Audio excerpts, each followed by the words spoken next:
Cette vidéo assez courte a pour but de faire une synthèse sur les principaux outils du diagnostic et mettre en avant le vocabulaire lié à la stratégie. Le diagnostic a pour but d'identifier les paramètres susceptibles d'influencer l'avenir de l'entreprise. Il se décompose en diagnostic externe et interne. Le diagnostic externe se compose du macro-environnement et du micro-environnement. Le macro-environnement représente un ensemble de variables qui pèsent sur l'entreprise, mais sur lesquelles elle ne peut pas agir en retour. Le micro-environnement correspond à un ensemble de variables liées à son secteur d'activité. Dans les deux cas, l'objectif du diagnostic est de faire apparaître les menaces et les opportunités. Le diagnostic interne s'intéresse à l'organisation étudiée.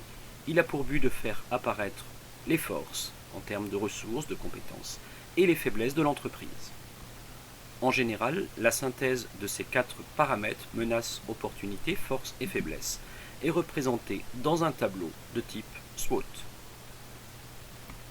Il suffit cependant de représenter dans le SWOT les variables les plus saillantes. Quels outils mobiliser pour réaliser le diagnostic? Pour le diagnostic externe, au niveau du macro-environnement, il est pertinent d'utiliser le modèle PESTEL.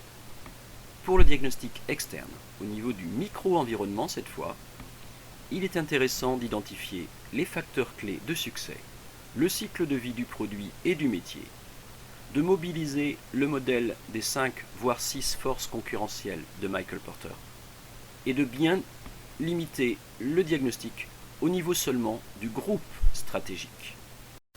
Concernant le diagnostic interne, il s'agit cette fois de rechercher les forces et les faiblesses de l'organisation.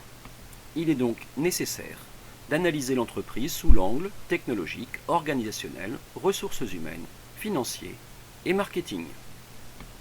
Il est également intéressant d'analyser l'entreprise en mobilisant la chaîne de valeur de Michael Porter, l'ensemble afin de dégager les compétences distinctives de l'entreprise.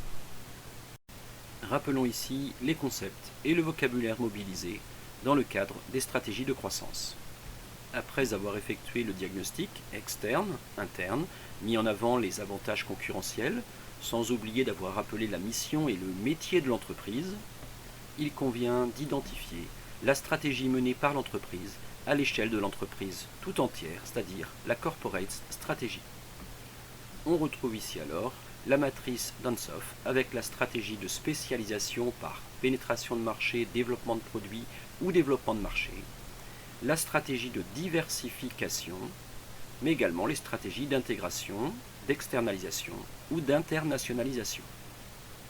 Se pose alors la question de comment conduire cette stratégie. Ce peut être le cas par croissance interne, dite organique, par croissance externe qui passe par le rachat, la prise de participation dans le capital d'autres entreprises par exemple, ou la croissance conjointe. Enfin, selon Michael Porter, les options stratégiques à l'intérieur de chacun des DAS de l'entreprise sont la domination par les coûts, la différenciation ou la stratégie de focalisation. Autre façon de présenter les choses, 3 modalités pour la croissance interne ou organique, croissance externe et croissance conjointe, différentes orientations stratégiques à l'échelle corporate, dont la première, la stratégie de spécialisation.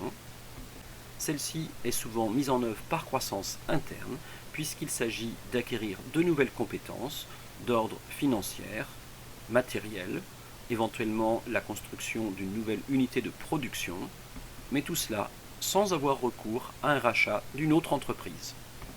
Une entreprise spécialisée parfois n'a qu'un seul domaine d'activité stratégique et conduit alors une des 3 options suivantes, domination par les coûts, différenciation ou focalisation. Deuxième orientation stratégique donc à l'échelle corporate, la stratégie de diversification qui bien souvent suppose pour y arriver une stratégie de croissance externe signifiant le rachat ou la prise de participation dans le capital d'une autre entreprise. L'entreprise peut également conduire une stratégie d'internationalisation, une stratégie de recentrage sur son métier d'origine en se dégageant de certains secteurs d'activité. L'entreprise peut également s'engager dans une stratégie d'intégration verticale Il s'agit alors à nouveau de mobiliser la croissance externe par des opérations de fusion, absorption, scission par exemple. Dans ce cas, l'entreprise cherche à internaliser ses activités.